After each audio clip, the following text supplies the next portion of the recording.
Welcome to the Deep Dive. Today we're going to be taking a deep dive into cybersecurity.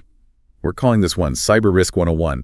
You know, we all use the internet these days for like practically everything, but it's not always the safest place. So think of this deep dive as like your guide to understanding those digital dangers and how to protect yourself even if you're not a tech expert. Yeah, it's true. The internet is a lot like a bustling city, full of amazing opportunities, but also some shady characters lurking in the shadows. Okay, so let's break this down. One of the biggest threats we always hear about is malware. What exactly is malware, and why should we be worried about it? So malware is essentially any malicious software designed to harm your computer or steal your information. Think of it like a digital burglar sneaking into your computer or phone to swipe your valuable data, like your passwords, your bank details, personal files, all that good stuff. Okay, that sounds pretty scary, but it's also technical. Are there any, real-world examples that can help us understand this better? Absolutely. Remember the WannaCry ransomware attack a few years back? It crippled hospitals, businesses, even government systems worldwide. People couldn't access their files, and a lot of them were forced to pay a hefty ransom to regain control. So it was a real wake-up call about how serious a threat malware can be. Wow, that's like a real-life digital hostage situation. Yeah. So malware isn't just one single thing. It sounds like there's a whole bunch of these digital bad guys out there. You got it. Malware comes in many different forms, each with its own nasty tricks. We're talking about viruses, ransomware, spyware, trojans, adware, a whole rogues gallery of digital villains. Okay, this is where I start to get confused. What is the difference between all these types of malware? All right, so think of it this way. A virus is like the common cold of the digital world. It spreads very rapidly from one device to another, replicating itself, causing all sorts of problems, like slowing down your computer or even crashing it. So just like we can catch a cold from someone sneezing, our computer can catch a virus from like an infected file or website. Precisely. Now, ransomware is a different beast altogether. It's more like a kidnapper. It takes your data hostage, and it demands a ransom, usually in cryptocurrency, to give you back the keys. And you mentioned that WannaCry was a ransomware attack. Are there any other examples that come to mind? Oh, well, just last year, a major fuel pipeline was shut down by ransomware. They had to pay millions of dollars to get their systems back online. That's how disruptive ransomware can be. Yikes. That is terrifying. So we've got viruses that spread like wildfire and ransomware that holds our data hostage. What about these other types you mentioned, like spyware and trojans? Right. So spyware is like a digital stalker. It sneaks onto your device and secretly monitors your activities. It records your keystrokes, steals your passwords, and can even access your webcam without you knowing. That's like straight out of a spy movie. Are there any real-life instances of spyware causing trouble? Oh, definitely. A few years ago, there was a huge scandal involving a popular phone app that was secretly recording users' conversations and sending the data back to the company. People were outraged that their privacy had been violated like that. Okay, so we need to watch out for spyware for sure. What about trojans? I remember learning about the Trojan horse in school, but how does that relate to malware? It's a very clever analogy. A Trojan disguises itself as something harmless, like a fun game or a useful program. But once you download it and install it, it unleashes its malicious payload. So it's like tricking someone into letting a thief right into their house. Are there any famous examples of Trojan attacks? One classic example is Zeus, a Trojan that stole millions of dollars from online bank accounts. It tricked people into entering their banking details on fake websites, giving the hackers access to their funds. Oh, wow. So we've got viruses, we've got ransomware, we've got spyware, and trojans all out to get us. And you mentioned another one, adware. Is that as bad as the others? Adware is more of a nuisance than a serious threat.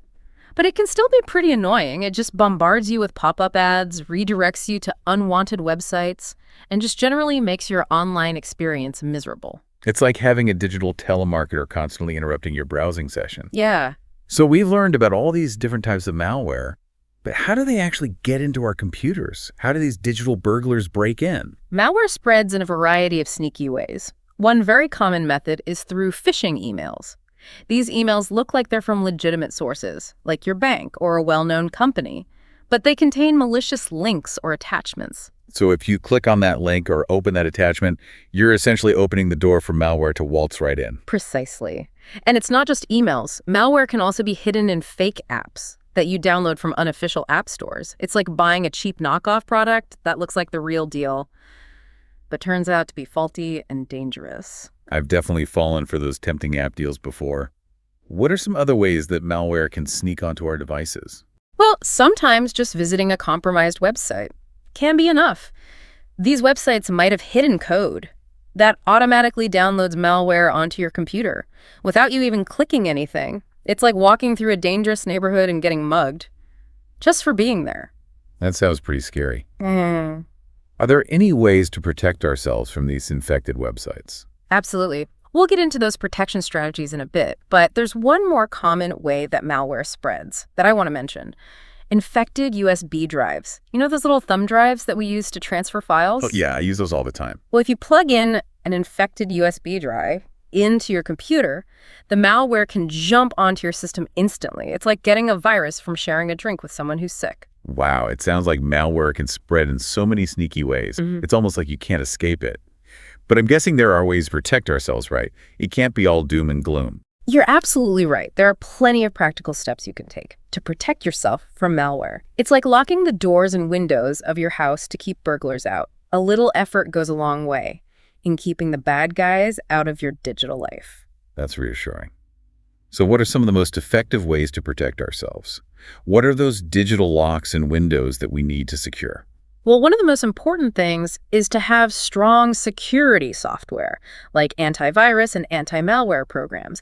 These act like your digital bodyguards, constantly scanning for and eliminating threats before they can cause any harm. So it's like having a security system in your house, always on the lookout for anything suspicious. Exactly. But remember, just like any security system you need to keep it updated, make sure your operating system, apps, and programs are always running the latest versions. Updates often contain security patches that fix vulnerabilities that malware can exploit. It's like patching a hole in your fence before a burglar can sneak through it. Okay. So, strong security software and regular updates. Got it. What else can we do to boost our digital defenses? Another crucial step is to be very careful about what you click on. Avoid clicking on suspicious links, especially those in emails or pop-up ads. If it looks fishy, it probably is. So don't click on anything that promises you a free iPad or $1 million. Exactly. And if you're ever unsure about a link, hover your mouse over it before clicking. This will usually reveal the actual web address, which can give you a clue as to whether it's legitimate or not. Good tip. I'm definitely going to start doing that. Yeah. So we've got security software, updates, and being cautious about links. What about downloading apps? Are there any safety tips for that? Absolutely. When it comes to downloading apps, stick to official app stores, like Google Play or the Apple App Store. Downloading apps from untrusted sources is like buying food from a street vendor who hasn't passed any health inspections. You never know what you're really getting. Okay. Official app stores only. Got it. Yeah. Are there any other essential tips for staying safe online? One of the most important and often overlooked things you can do is to back up your data regularly. This is like having an insurance policy for your digital life. If ransomware strikes and locks your files, you can restore them from your backup without having to pay the ransom. That's a lifesaver. Yeah. But speaking of ransomware, you mentioned earlier that those phishing emails can be pretty convincing.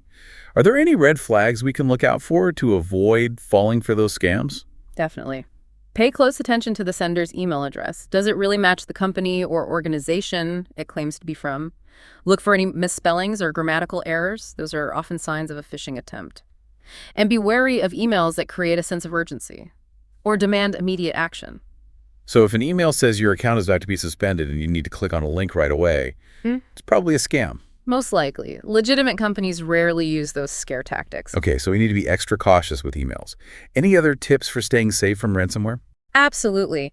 Be wary of any unsolicited messages or attachments. Even if they seem to be from someone you know, ransomware can spread through infected attachments, so it's always best to verify with the sender before opening anything suspicious. So if your friend suddenly sends you a file you weren't expecting, it's always a good idea to double check with them first. Precisely. A quick text or phone call can save you a lot of trouble. This is all great advice. It's amazing how much we rely on the internet these days, and it's more important than ever to be aware of the risks and take steps to protect ourselves. I completely agree. But we're just scratching the surface here. There's so much more to learn about cybersecurity, from advanced threats to the ever-evolving tactics of cybercriminals. Well, I'm definitely hooked. We'll have to dive deeper into those topics in our next deep dive. But for now, I think we've given our listeners a great foundation in Cyber Risk 101. Absolutely. Understanding the basics is the first step to staying safe in the digital world. It's interesting how our sources emphasize that even really experienced internet users can fall victim to these malware tracks. Yeah, that's true. It's not just about being, tech savvy. It's about being aware of the tricks that these cyber criminals use. I mean, we all make mistakes sometimes. Exactly. It's human nature to be curious and click on things, especially if they seem, interesting or urgent. And that's what these bad guys are counting on. They exploit our curiosity, our trust, and sometimes even our fear to trick us into letting them in. Yeah, it's like a psychological game almost. Right. Like they're playing on our human weaknesses. Precisely. And the tactics they use are constantly evolving, which is why it's so important to stay informed about the latest threats and be vigilant in our online behavior. So it's not enough to just, have good security software and follow the basic safety tips. We need to be actively thinking about cybersecurity and adapting our behavior as needed. Absolutely. Knowledge is power, especially in the digital age. The more you understand about how malware works and how it spreads, the better equipped you'll be to protect yourself. It's like learning self-defense. The more you practice, the more prepared you'll be to handle a dangerous situation. That's a great analogy. But it can be overwhelming trying to stay ahead of all these threats. Do we need to become like cybersecurity experts to use the internet safely? Not at all. It's not about being paranoid or constantly living in fear. It's about being aware of your surroundings, understanding the potential risks, and taking reasonable precautions to minimize those risks. So it's about finding that balance between enjoying the amazing benefits of the internet while also being mindful of the potential dangers. Like walking down a busy street, you're aware of your surroundings, but you don't let fear stop you from enjoying the city. Exactly. The internet is an incredible tool for learning, connecting, exploring, but like any powerful tool, it needs to be used responsibly and with caution. Think of it like driving a car. You wouldn't just hop in and start driving without knowing the rules of the road and how to operate the vehicle safely. Yeah, you need to know how to steer clear of danger, how to maintain your vehicle, what to do in case of an emergency. Okay, that makes sense. So we've talked about the importance of security software, updates, and being cautious about links and attachments. What else can we do to boost our digital defenses? Well, one thing that's often overlooked is the importance of being cautious about the information we share online.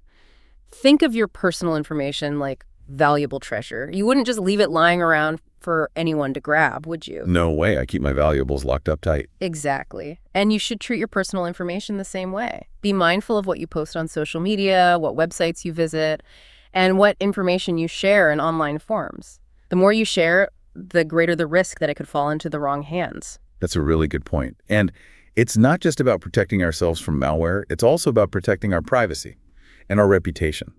Once something is out there online, it can be hard to take it back. Absolutely. In today's digital world, our online presence is an extension of ourselves. It's important to cultivate a healthy sense of digital hygiene, just like we practice good physical hygiene. So it's like brushing our digital teeth and washing our digital hands. Exactly. And just like with physical hygiene, good digital hygiene involves developing good habits and being consistent in our efforts. So what are some specific things we can do to improve our digital hygiene? What are some of those good digital habits? Well, for starters, be mindful of the websites you visit. Stick to reputable websites that you trust, and avoid clicking on links in emails or pop-up ads that seem suspicious. And if I'm not sure if a website is legitimate, I could always do a quick Google search to see what other people are saying about it. That's a great tip. And when it comes to social media, be careful about what you post. Remember that once something is online, it's very difficult to remove it completely. It's like a digital tattoo. It can be permanent. Exactly. So think before you post. Ask yourself, would I be comfortable with my grandmother seeing this? If the answer is no, then maybe you shouldn't post it. That's a good rule of thumb. It's like the old saying, better safe than sorry. And what about sharing personal information online? Are there any tips for that? Absolutely. When it comes to sharing personal information online, be very selective. Only share what's absolutely necessary. And be sure to read the privacy policies of websites and apps before you provide any information. You want to make sure you understand how they're going to use your data. So it's about being informed and taking control of our own data. Precisely. You have the right to know how your information is being used, and you have the right to choose who you share it with. I like that, taking control of our own data. It's empowering. And what about email? Are there any specific tips for keeping our email accounts safe? It's a good idea to use a different email address for online shopping and other non-essential activities. This way, if one of those accounts gets compromised, it won't affect your main email account. It's like having a separate phone number for business and personal use. That's a smart move. It helps keep those different parts of our online lives separate. And what about passwords? We talked about using strong, unique passwords earlier, but how often should we change them? It's generally a good idea to change your passwords every few months, or sooner if you suspect that one of your accounts has been compromised. And remember, a strong password is at least 12 characters long, with a mix of upper and lowercase letters, numbers, and symbols.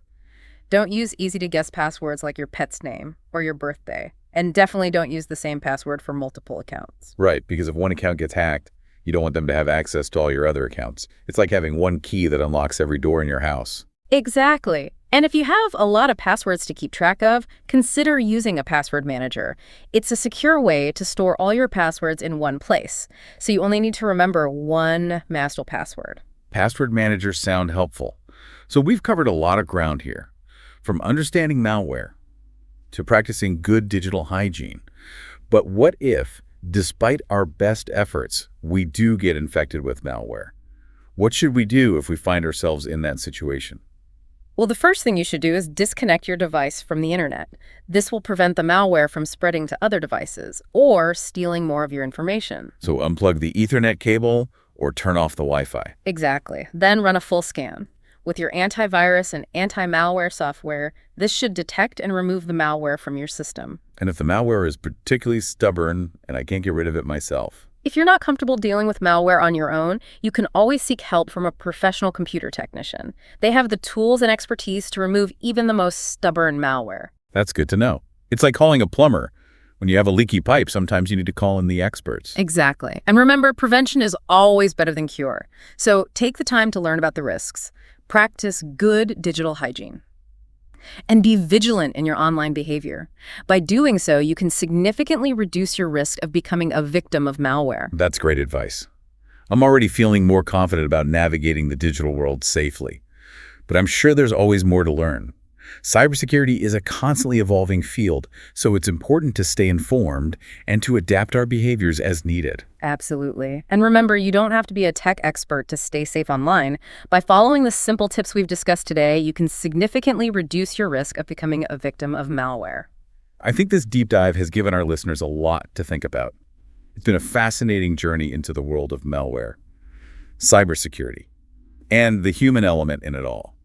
But we're not done yet. There's still more to explore. That's right. We've laid a solid foundation, but there are still some important aspects of cybersecurity that we need to discuss. So we've talked about, malware and all sorts of ways to protect ourselves from it. But is there anything else we should be thinking about when it comes to cybersecurity? As we wrap up this Cyber Risk 101 deep dive, there's one thought that keeps coming back to me. Oh, I'm all ears. What is it? It's this idea that cybersecurity isn't just about technology. It's about people. I like where you're going with this. Can you expand on that a bit more? Yeah. So, we've talked about all the technical safeguards, the antivirus software, the firewalls, the password managers, all that stuff. Those are all essential, no doubt. Right. They're like the digital locks and alarms for our online homes. Exactly. But at the end of the day, the weakest link in any security system is often the human element. So it's not just about having the best technology, it's about how we use it. Precisely. Think about it. Malware often relies on tricking people into clicking on a link, opening an attachment, or downloading a malicious file. It preys on our curiosity, our trust, our desire for convenience. So even with all the right tools, we can still fall victim if we're not careful. Exactly. That's why it's so crucial to cultivate a culture of cybersecurity awareness. It's not just about having the right tools, it's about using them effectively and being mindful of our online actions. It's like having a fire extinguisher. It's great to have it in case of an emergency, but if you don't know how to use it properly, it's not going to do you much good. Perfect analogy. Yeah. So how do we cultivate this culture of cybersecurity awareness? Well, it starts with education. Okay, so educating people about the risks, the consequences, and what they can do to protect themselves. Exactly. And it's not about scaring people. It's about empowering them with the knowledge and skills to make informed decisions online. It's about turning them from passive targets into active defenders of their own digital domains. I love that. And it's not just about individuals, it's about organizations too. Businesses, schools, government agencies, they all need to prioritize cybersecurity and create a culture where everyone understands their role in keeping data safe. So it's a shared responsibility. We all have a part to play. Absolutely. Cybersecurity is a team sport. We need to work together, share information, and support each other to stay ahead of the bad guys. It's like a neighborhood watch for the digital age. That's a great way to put it.